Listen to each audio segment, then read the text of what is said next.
प्यारे छात्रों, आज हम अगले पाठ एल्कोहल, फिनॉल और ईथर के विषय में चर्चा करेंगे। तो देखिए, वे यौगिक जो हाइड्रोजन और कार्बन से मिलकर बने होते हैं उनको हमने हाइड्रोकार्बन कहा है। और विशेष रूप से सभी जितने हाइड्रोकार्बन हैं उन्हीं को हम दूसरे अन्य जो कार्बनिक यौगिक हैं उन सब का पेरेंट यौगिक मानते हैं। हाइड्रोकार्बन में एक या ज़्यादा हाइड्रोजन परमाणुओं को अन्य परमाणुओं या परमाणु समूहों से प्रतिस्थापित करके बहुत से कार्बनिक यौगिक बनाए जा सकते हैं। ठीक उसी तरीके से जब हाइड्रोकार्बन का एक या ज़्यादा हाइड्रोजन परमाणु सिंगल बॉन्ड OH समूह द्वारा प्रतिस्थापित होता है तो उसे हम एल्कोहल कहते हैं। यानी अगर हम एल्कोहल को देखें तो उसमें एक विशेष समूह जिसे हमने एल्कोहल ग्रुप कहा है, सिंगल बॉन्ड OH, ये समूह पाया जाता है। अब अगर ये एलिफेटिक हाइड्रोकार्बन का हाइड्रोजन परमाणु हाइड्रोक्सिल समूह से विस्थापित हो रहा है तो एल्कोहल कहला रहा है। लेकिन एरोमेटिक हाइड्रोकार्बन जैसे बेंजीन वगैरह है तो उनमें अगर हाइड्रोजन परमाणु का OH समूह द्वारा प्रतिस्थापन हो जाए तो उसको हम फिनॉल कहते हैं। यानी एलिफेटिक के हाइड्रोकार्बन का हाइड्रोजन अगर OH से विस्थापित हो रहा है तो एल्कोहल कहला रहा है, और एरोमेटिक का हाइड्रोजन अगर OH से विस्थापित हो रहा है तो उसे हम फिनॉल कह रहे हैं। और दूसरी चीज़, जब एल्कोक्सी समूह, ये एल्कोक्सी समूह है, single bond O single bond, oxygen परमाणु की दो संयोजकताएं, ये अगर एल्काइल मूलक या एराइल मूलक,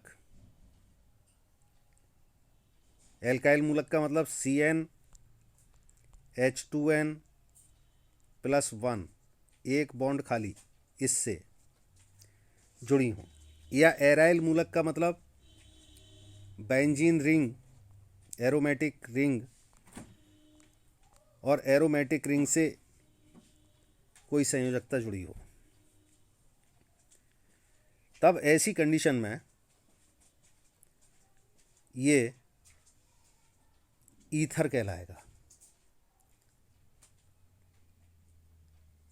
अब बात करेंगे वर्गीकरण की। तो सबसे पहले अल्कोहल के वर्गीकरण की बात करते हैं, क्योंकि अल्कोहल के बारे में बताया मैंने कि एलिफेटिक हाइड्रोकार्बनों के जो हाइड्रोक्सी व्युत्पन्न हैं उनको हम अल्कोहल कहते हैं। तो सामान्य रूप से उनका जो सूत्र है वो हम ROH इससे प्रदर्शित करते हैं। तो अगर एक OH समूह है तो उसको हम मोनोहाइड्रिक एल्कोहल, और यदि किसी एल्कोहल में 2 OH समूह हैं, जैसे ये एथिलीन ग्लाइकॉल दे रखा है यहाँ, इसमें 2 OH समूह हैं, तो ये डाइहाइड्रिक एल्कोहल। और जब 3 OH समूह हों, जी ये ग्लिसरीन का सूत्र है, CH2OH single bond CHOH single bond CH2OH। तो इसमें देख रहे हैं कि इसमें 3 OH समूह हैं, तो जिसके अंदर 3 OH समूह हों उसको ट्राईहाइड्रिक एल्कोहल कहते हैं। अब बात आती है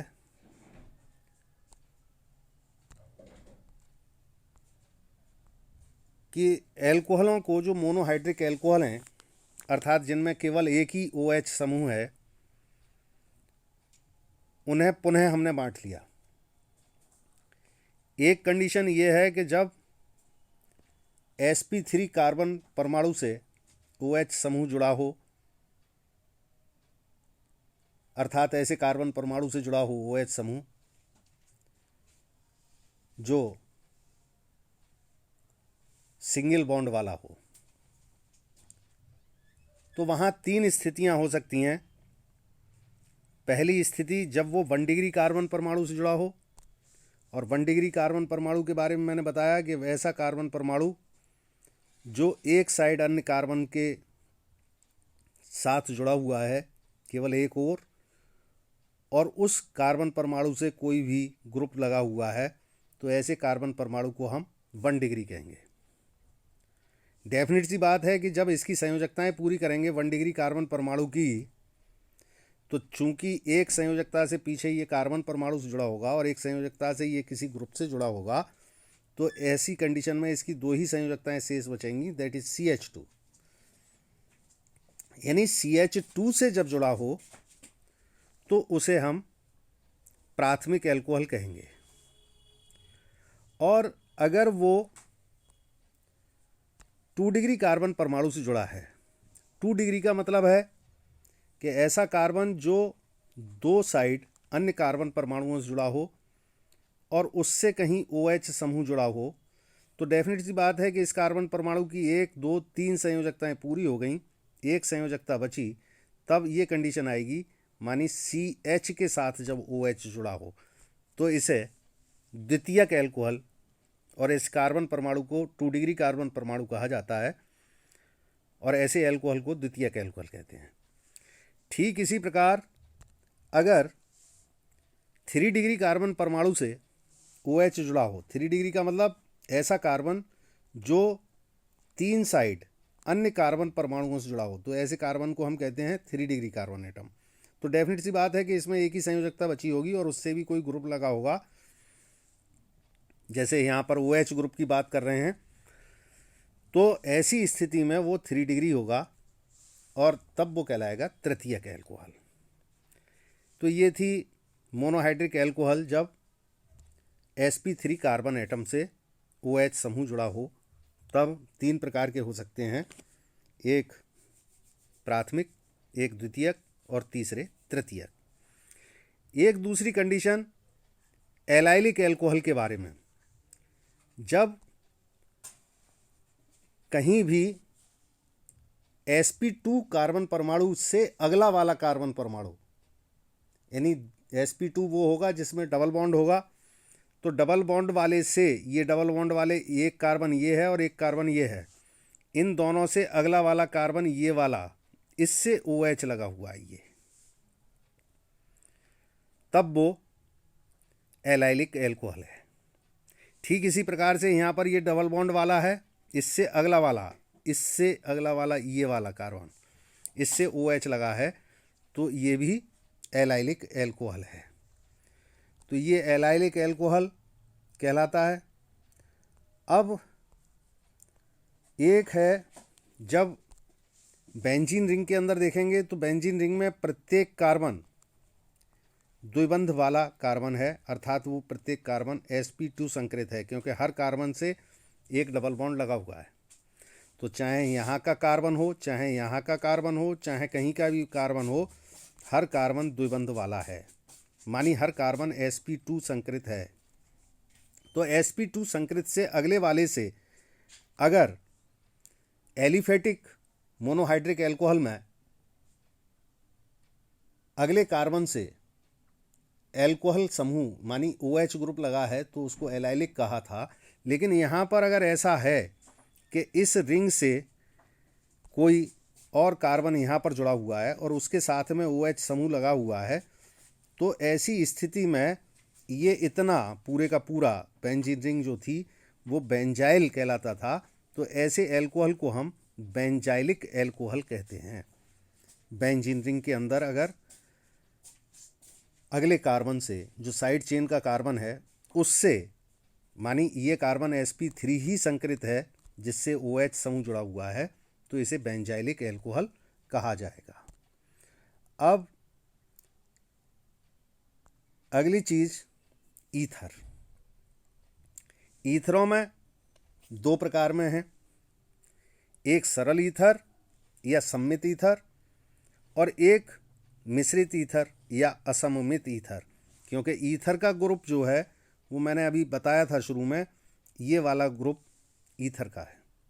तो इसमें हो सकता है कि इधर कोई दूसरा एल्काइल मूलक हो और इधर कोई अन्य एल्काइल मूलक हो। जैसे यहाँ पर मैंने लिखा तो ये वाला इथाइल ग्रुप है और ये मिथाइल मूलक है, तो दो अलग अलग मूलक हैं एल्काइल मूलक। तो ऐसी कंडीशन में ये कहलाएगा असममित या मिश्रित ईथर।